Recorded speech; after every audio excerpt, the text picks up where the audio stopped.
Bukod nga po sa sports bike, ang classic bike nga po ang isa sa talaga namang nagugustuhan ng mga Pilipino dito sa atin. Kasi guys, alam naman natin po na napakaangas din talaga ng mga pormahan ng motorcycle na ito. Ito nga guys yung mga motor na hindi man ganun kalakas sa power output, bawing-bawi naman po sa kanilang mga look, sa kanilang physical appearance, and meron nga pong unique na disenyo. Napaka-gentleman naman talaga guys ng isang rider kapag ang daladala nga po na motorcycle is ang isang classic bike. Unique nga po talaga kung titingnan. Samahan mo pa nga po sa physical appearance na napakaangas. And alam naman natin guys na kapag classic bike o mga cruiser bike ang dala mo, meron nga po itong body posture na relax. Dito sa Pilipinas, madami ka na din naman talaga mapagpipilian ng mga ganitong klase nga po na kategory ng motorcycle. Pero dito nga sa video na to guys is pag-uusapan natin ang isa na available na nga po dito sa Pilipinas na classic bike unique disenyo na cruiser type. Sino nga ba ang motorcycle na yan? Aalamin nga po natin ang kanyang specs, features at kung gaano nga ba talaga kamura ang motorcycle na yan. At syempre guys, available na nga po ang motorcycle na yan dito sa Pilipinas. Aalamin din po natin dito sa video na to guys kung kanino nga pa natin siya mabibili. Sino nga ba ang nag-dealer ng motorcycle na yan dito sa atin. Kaya samahan nyo ako guys na pag-usapan ang motorcycle na ito. Pero bago yan, baka pwede naman na pa-subscribe ng aking YouTube channel.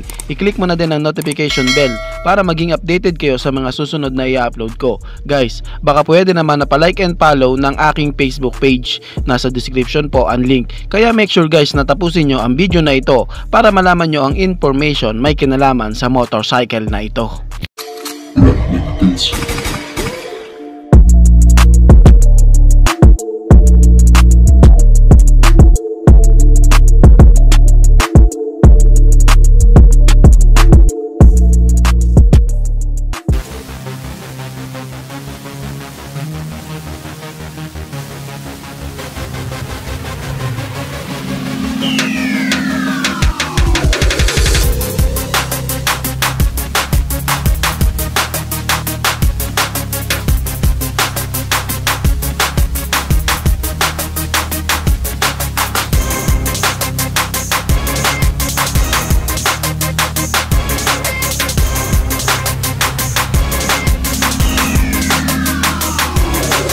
Ang tinutukoy ko nga guys is walang iba kundi si Skygo Boss 150cc. Well, kitang-kita naman talaga guys sa category nga po ng motorcycle na ito na nasa category nga po siya ng cruiser type and classic bike. Kitang-kita din po yung kanya nga pong handlebar na meron nga po talagang upright position. Kumbaga kung titingnan mo nga guys ang kanyang body posture, para ka nga pong nakaupo sa isang Harley Davidson. Kung pag-uusapan natin guys ang kanyang physical appearance, unique naman din po talaga ang disenyo ng motorcycle na ito. At makikitaan mo din po talaga sa kanyang body posture na meron nga po siyang relax. Kaya makakaasa ka nga po na ang motorcycle na ito is talagang nakadisenyo para sa mga relax na chill ride. Disenyo nga po ng motorcycle na ito ng Skygo Boss 150cc. Gustong gusto ko nga po yung pagkakadesenyo ng kanyang nga pong headlight. Kitang kita nga po yung kanyang pagka-retro style. Classic na classic talaga guys kung titignan. Ganon din po sa kanyang tail part guys na makikitaan mo din po ng pagka 90s looking. Ang brand nga po guys na Skygo is para din po siyang si Rusi, si Motorstar. Sila nga po guys is mga nag-aangkat lamang ng mga motorcycle mula nga po sa iba't ibang bansa para nga po i-dealer dito sa Pilipinas. Hindi nga po si Skygo mismo guys ang gumagawa ng motorcycle para ibenta dito sa atin. At ang motorcycle nga po guys na Boss 150cc is nagmula nga po ito guys sa brand na Lifan Motorcycle na nagmula naman po sa bansang China. At pagdating nga po guys dito sa Pilipinas, naging Skygo Boss 150cc na nga po siya. Ibig sabihin guys, si Skygo nga po ang nagdi-dealer o ang official dealer ni Lifan Motorcycle dito sa Pilipinas para nga po ma-market dito sa atin. Kilala nga po ang brand na Lifan sa bansang China guys na isa sa talaga naman pong trusted motorcycle brand. Marami na din po talaga nagtitiwala sa brand na ito kaya hindi rin po talaga pipitsugin guys ang mga dinidealer ni Skygo dito sa Pilipinas para nga po ibenta. Katulad na nga lang po sa motorcycle na ating pinag-uusapan, ang Boss 150cc, talaga makakaasa ka guys na meron din po talaga siyang kalidad sa kanyang makina, merong unique na disenyo and mayroon nga pong magagandang bodyworks. Mga materials nga po na ginamit sa kanya na makakaasa ka nga po magaganda din talaga at kahit nga po sa kaliit-liitang detalye guys napakasulit din ang pagkakagawa. Kung isa ka nga pong rider guys na adrenaline rush ang hanap mo or mga racing, hindi nga po recommended ang Boss 150cc sa'yo kasi panigurado guys na uulanin mo lang po ng bash o panlalait ang motor na ito, lalo na nga po pagdating sa kanyang power output dahil isa sa nga po siya sa 150cc pero meron nga po po siyang sakto lang na power output para sa isang cruiser type classic bike. Kaya ang motorcycle na ito guys is nakadisenyo lamang po para nga po sa mga rider na ang hanap lang is chill ride. Ngayong naandito na sa Pilipinas ang Boss 150cc ni Skygo guys, pag-usapan na lamang po natin ang kanyang specs, features at kung magkano nga ba ang motorcycle na yan dito sa atin. Ang Skygo Boss 150cc nga guys is kargada po ng 150 cubic centimeter engine displacement, naka 4-stroke, naka single cylinder. Siya nga po guys is naka air-cooled pagdating nga po sa kanyang cooling system, at ang kanyang nga pong camshaft is naka single overhead cam with 2 valves. And pagdating naman po sa kanyang fuel system guys, ito nga guys is naka fuel injected na po, kaya makakaasa nga po na meron nga po siyang matipid na gas consumption. At pagdating naman po sa kanyang drive type, siya nga po guys is naka chain drive. Ngayon guys, pag-usapan naman po natin ang kanyang bore and stroke. Ang kanyang nga pong bore guys is may sukat nga po na 62mm, at ang kanyang stroke is meron nga pong sukat na 49.5mm. Ito na nga guys, no, pag-usapan na nga po natin ang kanyang power output, pag-usapan natin ang kanyang maximum power and ang kanyang maximum torque. Pagdating nga guys sa kanyang maximum power, meron nga po siyang 11 HP at 8,500 RPM, and meron naman siyang maximum torque na 9.8 Nm of torque at 7,500 RPM. At ayon nga po guys sa Lifan Motorcycle, kaya nga daw pong mahit ang top speed ng motorcycle na ito ang Boss 150cc sa bilis na 93 km/h. Alam kong kukunot ang kilay mo dahil sa mabagal talaga guys ang top speed na 93 km/h para sa isang 150cc na motorcycle. Pero like what I said kanina, nakadisenyo nga po ang motorcycle na ito para sa mga chill ride. Kaya nga po kung ikaw is isang adrenaline rush na rider na mahilig nga po sa mga racing, hindi nga po recommended ang motorcycle na ito para sa iyo. Ang category nga guys ng motorcycle na ito, ang Skygo Boss 150cc is cruiser type ka po. Meron din po siyang pagka-DNA ng classic bike. Ngayon guys, pag-usapan naman po natin ang kanyang mga dimension. Sa kanya nga pong width, meron nga po itong sukat na 820mm,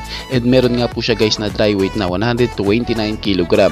Sa kanya nga pong length guys, meron nga po itong sukat na 1,990mm, at ang kanya nga pong seat capacity guys is same lang po sa mga ordinary motorcycle, syempre naman 2-seater. Pagdating po sa kanyang wheelbase, meron nga po itong sukat na 1,285mm, at ang kanyang ground clearance is may sukat po na 160mm, at ang kanya nga pong height is may sukat nga po na 1,125mm. Syempre pagdating po sa kanyang ignition system, siya po is naka CDI, at ang kanya nga pong start option guys, yung kanya nga pong starting system, siya nga po is meron nga pong kickstart, and siya po is meron nga pong push start. Ngayon guys, pag-usapan naman po natin ang kanyang mga suspension. Sa unahan nga po, ginagamitan nga po ito ng telescopic fork ang kanyang front suspension, at sa kanya naman pong rear suspension, siya nga po guys is naka dual shock absorber with swing arm. Magtungo naman po tayo guys sa kanyang safety features, sa kanya nga pong braking system. Sa unahan nga po guys, meron nga po itong disc brake na braking system, at sa likuran naman po guys, siya po is naka drum brake pa lang. Ang Boss 150cc nga po guys ni Skygo is available na po dito sa Pilipinas, at dahil sa available na nga po ang Boss 150cc dito sa Pilipinas guys, alamin naman po natin ang kanyang cash price. Alam nyo ba guys na ang Skygo Boss 150cc guys ni Skygo is talaga naman pong napakamura po, abot kaya talaga ang kanyang presyo, dahil ang kanyang apong cash price guys is nagkakahalaga lamang po ng 52,800 pesos. Can you imagine that guys? Sa presyo na yan, halos kapresyo niya lamang po yung mga semi-automatic ng ibang brand. Halos mas mahal pa nga po yung mga semi-automatic ng ibang brand kesa nga po sa Boss 150cc. Kaya talaga naman pong sulit na sulit ang Boss 150cc ni Skygo na available na nga po dito sa Pilipinas. Meron nga po siyang unique na pagkakadesenyo, maangas nga po na physical appearance, samahan mo pa po sa kanyang body posture na meron nga pong relaxed na body posture. Detalyado nga po ang pagkakagawa na kahit nga po sa kaliit-lihitang part ng motorcycle na ito, napakasulit din naman po ng pagkakagawa sa kanya.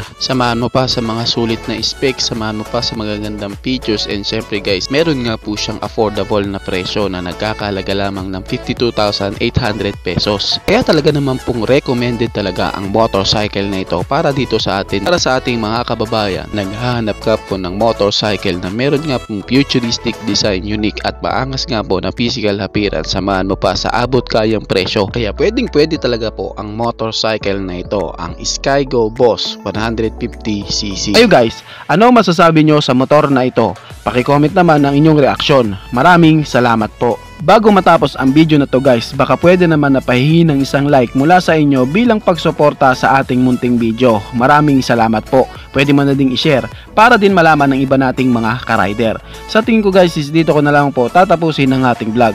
I hope na nag-enjoy kayo sa aking hinandang video para sa inyo. Pinasisigla ko din kayo guys na i-subscribe ang aking YouTube channel. I-click mo na din ang notification bell para maging updated kayo sa mga susunod na video na gagawin ko. So dito ko na lang po tatapusin. Maraming salamat po. Ichiboy. Thank you!